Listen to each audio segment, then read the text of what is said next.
Hello friends, smart study hub में आपका स्वागत है। चलिए शुरू करते हैं आज का टॉपिक।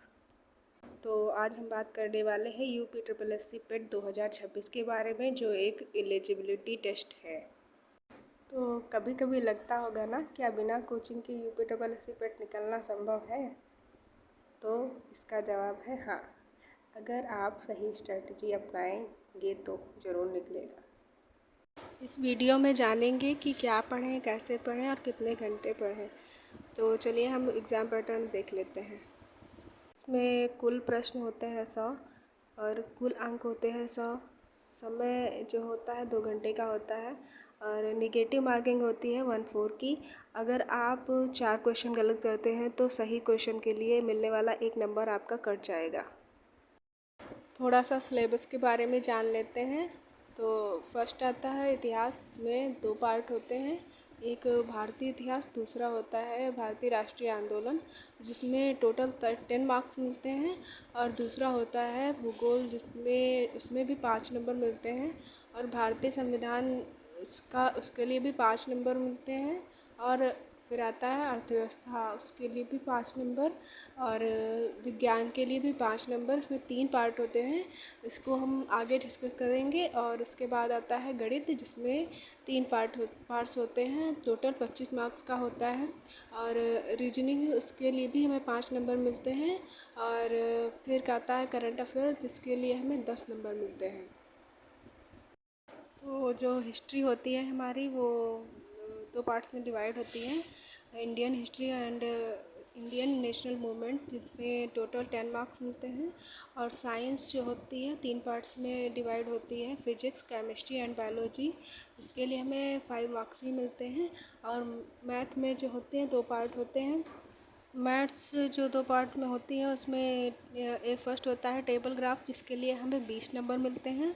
और अर्थमेटिक होता है तो उसके लिए हमें 5 नंबर मिलते हैं। और उसके बाद आता है स्टैटिक जीके, जिसके लिए हमें 10 नंबर मिलते हैं। और हिंदी 15 नंबर की होती है, जिसमें 10 नंबर हमें गद्यांश के लिए मिलते हैं और 5 नंबर ग्रामर के लिए। उसके बाद आता है इंग्लिश में जो पैसेज होता है उसके लिए हमें 5 नंबर मिलते हैं। तो इसके लिए हमारी स्ट्रेटजी क्या होनी चाहिए, देखते हैं। तो स्ट्रेटजी होनी चाहिए कि अगर हम कोई थ्योरी पढ़ते हैं तो उसको पहले अच्छे से समझें। फिर उसके बाद जब थ्योरी पूरी हो जाए तो उसके बाद हमें एमसीक्यूज़ देने चाहिए। और फिर उसके बाद देन हमें रिवीजन करना चाहिए। और फिर जो हफ्ते में हमें एक मॉक टेस्ट ज़रूर देना चाहिए। तो जब हम मॉक टेस्ट देते हैं तो हमें पता चलता है कि हम जो तैयारी कर रहे हैं उसमें कमी कहाँ पर है। तो उसी तरह से हम फिर उसको, उसमें जो मतलब हमारी कमी रह जाती है उसको हम पूरा करते हैं। तो इसलिए मॉक टेस्ट ज़रूर देना चाहिए। जो रिवीजन है, मतलब रिवीजन तो हमें रोज़ करना चाहिए। अगर रिवीजन नहीं करेंगे तो हम पीछे वाली चीज़ें जो हमने तैयार की हैं वो हम बोलते रहेंगे, तो फिर हमारी तैयारी का या हमारे पढ़ने का कोई मतलब नहीं रह जाएगा। इसके लिए हमारे पास एक स्टडी प्लान होना बहुत ज़रूरी है। तो हमें जीके जीएस की थ्योरी के लिए हमें 2 घंटे तो ज़रूर ही देनी चाहिए, और हो सके तो 2.5 घंटे भी। और मॉक, फिर उसके बाद में हमें 1 घंटा मॉक प्रैक्टिस करनी चाहिए। और रिवीजन तो हमें डेली ही 30 मिनट करना चाहिए।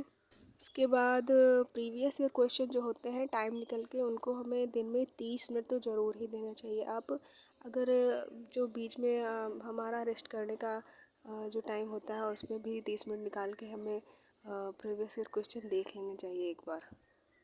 3 गलतियां होती हैं जो अक्सर हम करते हैं और इस पे हम ध्यान नहीं देते, तो तीन गलतियों को हमें नहीं करना चाहिए।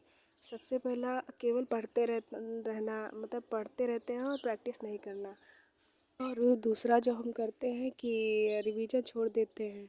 तीसरा जो होता है कि हम मॉक टेस्ट नहीं देते हैं, वो भी हमारी सबसे बड़ी गलती होती है। तो आपकी तैयारी को बेहतर दिशा देने के लिए कुछ टिप्स, जैसे रोज़ 50 से 100 एमसीक्यूज़ ज़रूर लगाएं और शॉर्ट नोट्स ज़रूर बनाएं जो आपको एग्ज़ाम टाइम पे हेल्प करेगा। और वीकली मॉक टेस्ट ज़रूर दें। कंसिस्टेंसी ही सफलता जो होती है वो हमें दिलाती है।